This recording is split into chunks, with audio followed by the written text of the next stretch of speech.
Good afternoon and welcome to this Wednesday, January 16th edition of Westman Newsline. I'm Randy Joseph Lilly alongside Brandon Pretty and Colton Yarge. In today's news, a graffiti charge is hitting close to home for the Brandon Police Service, and also a claim that was made on a social media website has turned out to be false. And Brandon will be in with sports. Brandon, I hear a CFL coach will be jumping ship and heading to Chi-Town. That's right, Randy. The Bears are saying goodbye to Lovie Smith era. It will welcome in the Mark Trestman era. I'll have more on that later on in sports. Thanks, Brandon. And Colton will be in with weather. Colton, I pulled out my feather blanket yesterday. Should I put it away? No, Randy. In fact, take up knitting and make some scarves and mittens. Yeah. Everyone in the newsroom will need them. Currently in Brandon, it's cloudy and minus 18. The wind out of the east-northeast makes it feel more like minus 25. I'll leave you with that, but I'll be back and likely won't make your day with full weather details later on in the show. Thanks, Colton. An Aboriginal man in Brandon said he lied about police officers dropping him off on the outskirts of town and forcing him to walk back in the cold. Jay Moosetail told the Aboriginal People's Television Network that officers threatened to make him walk and uttered racist comments after he left a party on the weekend. He says he decided to get back at police by going on Facebook and posting a story about a cold walk home. Constable Ron Burgess, a Brandon Police Service spokesman, says the department found out about the allegation through social media and did not receive a formal complaint from the man. But he says the matter is being taken seriously and police have requested an outside investigation. The RCMP says it's looking into the case but can't comment yet on any findings. And problems continue for the Brandon Police Service. An officer's son has been charged in a case where graffiti was used to write "Warriors Want Tom" on the garage door of a home in the 1900 block of 9th Street. The incident occurred in September, and police quickly believed the message to be a sign of a gang activity. However, they've now confirmed it was spray painted by the son of a Brandon Police Service officer. When the father of the teen asked why he had committed the crime, his son explained that someone inside the house he spray painted owed him $10, and the message was intended to intimidate the person into paying up. The youth, who is said to have no ties to any gangs, has received 1 year probation and 50 years of community service work. And on a lighter note now, one of Brandon's annual winter recreational facilities returned on December 7th, much to the public's delight. Westman Newsline's Colton Yarge laced up his skates to file this report. The skating oval and Manitoba Hydro Power Smart Waterfall of Lights opened for another season on December 7th. The family-friendly park was constructed once again by the Parks Department of the City of Brandon to allow the public a healthy, no-cost outing with family and friends. It's awesome. Like, we have such a great time out here, and it's absolutely fabulous. Brandon has so many different opportunities like that in summer and winter, so it's great. The Recreation Center has been in operation every winter since 2007 and seems to be growing in popularity each year. One Brandonite expressed her gratitude for the complex. It's spectacular, actually. It's one of the perks of living in Brandon. The lights are gorgeous, the ice is always good, and it's a really nice recreational facility for Brandon. The Skating Pass and Festival of Lights can be found on McGregor Avenue behind 20th Street. The complex will run until the weather no longer permits. The oval is open to people of all ages. Pets, hockey sticks, and pucks, however, are not allowed on the ice. For Westman Newsline with photographer Travis Giesbrecht, I'm Colton Yarge. And with that, let's take a look at where today's money markets are currently sitting.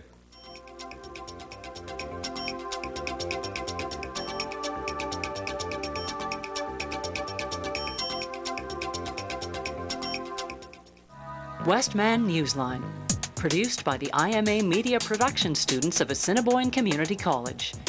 Local news, weather, and sports on Brandon's only TV newscast, Westman Newsline, airing at 1 p.m. Tuesday, Wednesday, and Thursday on WCG TV. U.S. President Barack Obama has outlined a package of concrete proposals for gun control in the aftermath of the Newtown, Connecticut shootings. The president spoke earlier today, and here are some of his highlights. The type of assault rifle used in Aurora, for example, when paired with high-capacity magazines, has one purpose: to pump out as many bullets as possible, as quickly as possible, to do as much damage, using bullets often designed to inflict maximum damage. And that's what allowed the gunman in Aurora to shoot 70 people, killing 12 in a matter of minutes. Weapons designed for the theater of war have no place in a movie theater. A majority of Americans agree with us on this.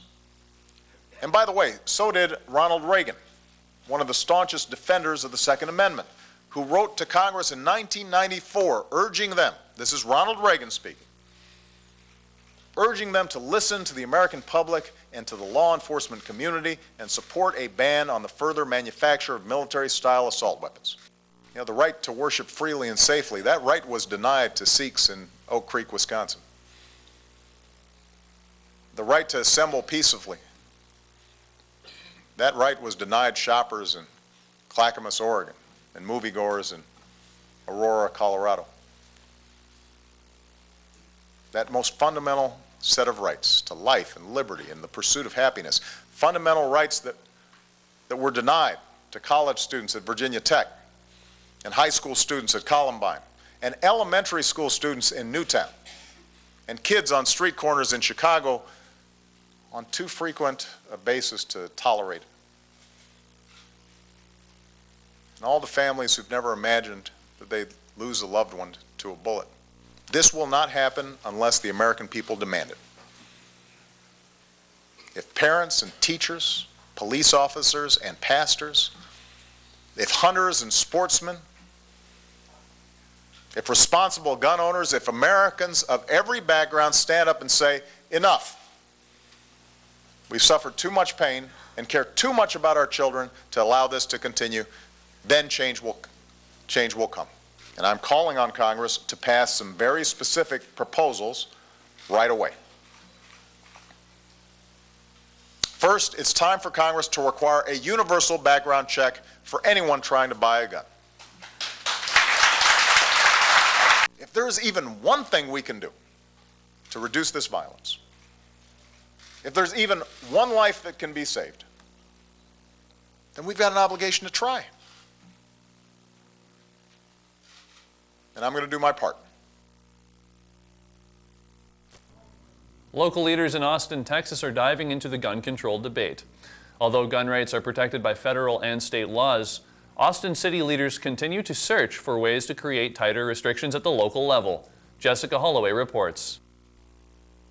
These people can't change federal law, but the Austin Health and Human Services Committee is making a political statement. But a few times we've taken positions on federal issues that obviously we don't have purview over, but we take it to send a strong message. Tuesday, the committee took public comment on how and whether to take action on gun control. The answer is no.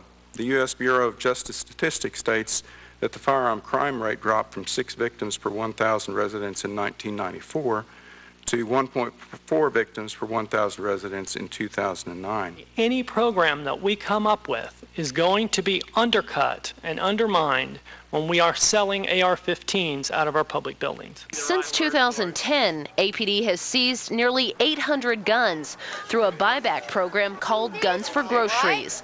People can turn in guns anonymously to the police department in exchange for a gift card. Mayors Against Illegal Guns support. According to his chief of staff, Austin Mayor Lee Leffingwell is one of 5 Texas mayors who are part of a coalition working with the White House on gun control. When the mayor speaks, he speaks for all of Austin. The group is calling on President Barack Obama to require every gun owner to pass a criminal background check, get high-capacity power rifles and ammunition magazines off the streets, and to review the assault weapons ban legislation that expired in 2004. The points I just mentioned require action by Congress at the federal level. Mormon says the federal agency responsible for enforcing gun laws, the ATF, has been without a director for the last 6 years. He calls U.S. gun laws weak, saying many weapons trafficking violations carry the same punishment as trafficking chickens or livestock. That's it for news, but stay tuned. Colton's up next with Newsline Weather.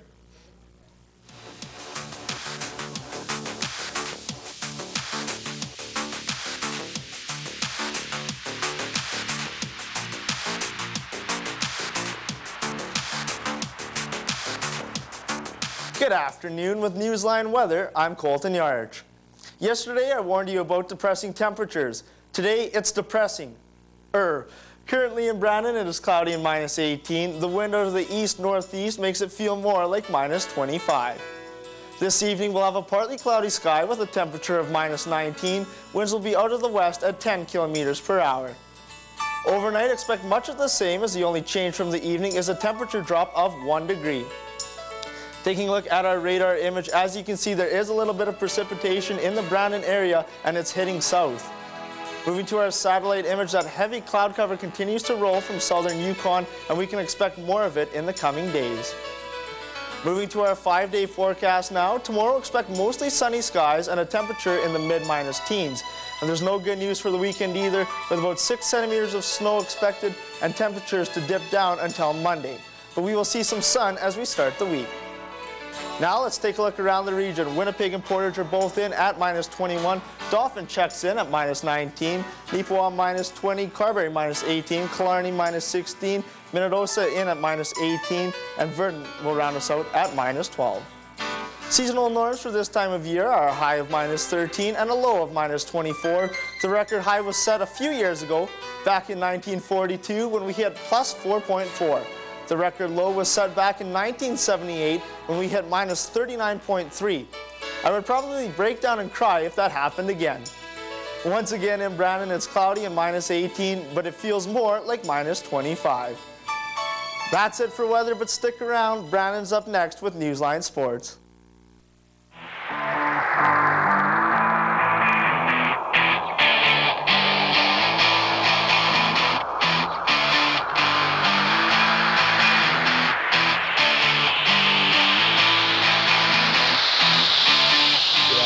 With Newsline Sports, I'm Brandon Pretty.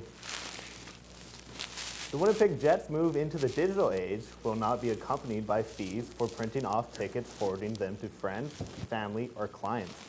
On Monday, season ticket holders got their new ticket cards in the mail, along with a book explaining how to use them and notification of a $2.50 fee for forwarding tickets to others.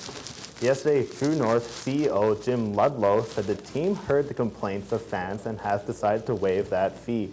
However, he said if there is our season ticket holders or memorable fans who feel they must have physical tickets printed out by the team, there will be a $60 charge. The Bears have hired Montreal Alouettes coach Mark Testman to replace the fired Lovie Smith. It's the first head coaching job in the NFL for Trestman, a longtime NFL assistant who spent the past 5 seasons coaching the CFL's Alouettes and led them to 2 Grey Cup titles. Trestman was an offensive coordinator with San Francisco, Arizona, and Oakland. The Bears hope he can get the most out of quarterback Jay Cutler and help them reach the playoffs on a consistent basis. There's breaking news that Oregon coach Chip Kelly has been hired as the next Philadelphia Eagles head coach. Brooke Lopez has 22 points and 9 rebounds. Joe Johnson and Deron Williams has scored 21 points. Extended their season-high winning streak to 7 games with a 113-106 victory over the Toronto Raptors on Tuesday night. Andre Black added 14 points to the Nets in the midst of their longest winning streak in 7 years. A 500 team when they fired Avery Johnson last month. Brooklyn is 9-1 under interim coach PJ Carlesimo and has pulled within 1.5 games of the New York Knicks for the Atlantic Division lead. The Nets dominated the 4th quarter again, pulling away from the 6th straight home victory. And Randy, that's it for sports. Thanks, Brandon. And that's all the time we have for you today. Be sure to join us again tomorrow for Brandon's only TV newscast, Westman Newsline.